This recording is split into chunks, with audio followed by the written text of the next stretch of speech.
అల్లు అర్జున్ గారి సినిమా మీద ఎంతమంది దుష్ప్రచారం చేసినా అది పార్ట్ 2 కదా. పుష్పాన్ని చూడకోకుండా ఎవడు ఆపలేడు. అక్కడ దాకా ఎందుకయ్యా?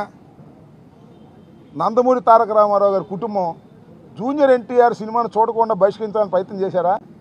ఆపగలిగారా?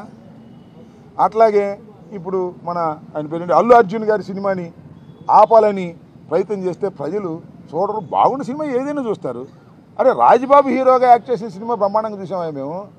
సినిమా బాగుంటే, ఎన్టీ రామారావు గారి సినిమాలు బాగోకపోతే ఫ్లాప్ అయినాయండి. ఏం చెప్తాం? సినిమా బాగుంటే ఎవరైనా చూస్తారు. అరచేతిని అడ్డుపెట్టి సూర్యకాంతిని ఆపలేరు. అదేవిధంగా ఇలాంటి ఎదవపోకళ్ళు పోయి సినిమాని ఆపలేరు అని మరొకసారి నిరూపించేటటువంటి కార్యక్రమం వస్తుంది. అల్లు అర్జున్ అయినా, లేదా జూనియర్ ఎన్టీఆర్ అయినా, లేకపోతే మరొకరైనా సినిమా బాగుంటే ఎవరైనా చూస్తారు, బాగోపోతే ఎవరు చూడరు. నాకు తెలిసి అందరూ ఉవ్విళ్ళు ఊడుతున్నారు. పుష్ప 2 చూద్దాం, దానిలో ఎంత బ్రహ్మాండంగా ఉంటుందని అందరూ ఎదురు చూస్తున్నారు. నేను కూడా ఎదురు చూస్తున్నా. మరి థియేటర్లోకి వెళ్ళి చూడాలంటే ఇబ్బందిని నేను కూడా పుష్ప 2 ఎలా ఉంటుందో చూడాలని నాకు బాగా కోరికగా ఉంది. ఎందుకంటే చాలా అద్భుతంగా పార్ట్ 1 అద్భుతంగా ఉంది కదా, హాలీవుడ్ స్టైల్లో ఉంది కదా, అందరినీ తలదన్నే విధంగా వెళ్ళాడు కదా అల్లు అర్జును. అందువల్ల బాగా జలసిగా ఉంది కొంతమందికి.